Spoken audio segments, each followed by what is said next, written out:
Hey everyone, Jessica Naziri here from South by Southwest in Austin, Texas, with the one and only Darren Shou, CTO of NortonLifeLock. We have an expert here today that will give us all the tips and tricks when it comes to securing our digital future. So I want to know first and foremost, how good are scammers and spammers these days? Oh, it's one of the top threats that you face online, right? Is being defrauded or being impersonated. How do you protect not only your reputation, but make sure that no one else is pretending to be you online? And so we offer solutions for that as well. And so something you mentioned to me that I think is so wild, through a photo, through a selfie, there's other ways they can get access to your information. High resolution camera, like the ones we're using right now, captures at a resolution that's enough to then go ahead and print out my fingerprint on latex. And so we see attackers doing that, and they're even selling these things on the dark web. So anytime you waved in a photo, there's your fingerprint, right? Anytime you've taken a selfie, there's your iris. And we need to think about how we can safeguard those going forward.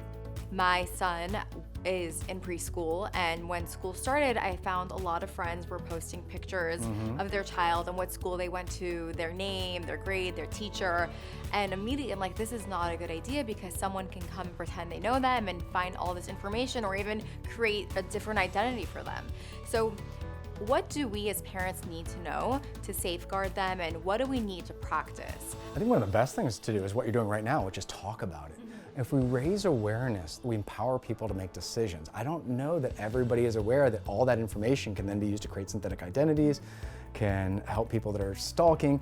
We're looking at all that and helping create things like anti-creepware and anti-stalkerware protections because of what we've seen there. So one, be careful about what you share. Think before you share, and be careful about whose information you're sharing. The second thing is, and this is where we're looking at those tools that can help enable you to share and get all the benefits of that, but keep that information more sensitive.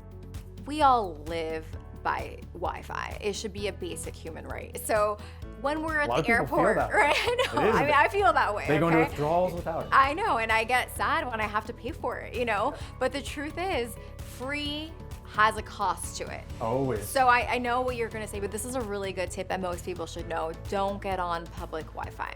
So there's two things, right? There's the evil twin, where someone pretends to be Wi-Fi, makes it free, you get on there, and they're like, well, what's so bad about that? Well, anything you do is then seen by that hacker, right? So the other thing I would say is you can use a VPN.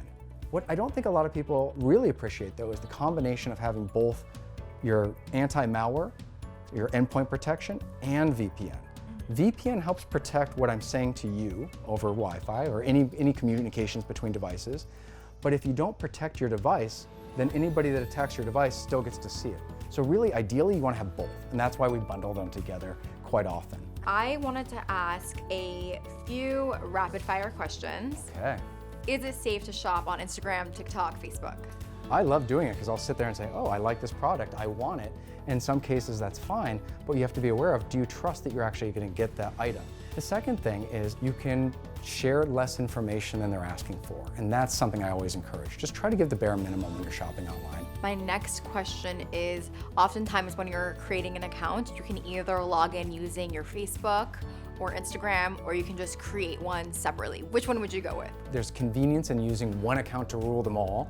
On the other hand, I think it's easy to lose track of. Let's say you use your Facebook for all your logins. You can go into that and see all the places where you're using it. You don't want to have them out there forever. You might want to go and revoke access to them. Now, the Metaverse is a hot topic. Yep. And it's really one that surrounds digital privacy. It's something that we all think about. Will our security be under threat? Remember when we all got on those video conferencing apps at the beginning of COVID? And weird things were happening. There were things that people would bomb into these things. How do you prevent that from happening? It's the same thing, but imagine, instead of observing it, the difference in the Metaverse is you might be living it.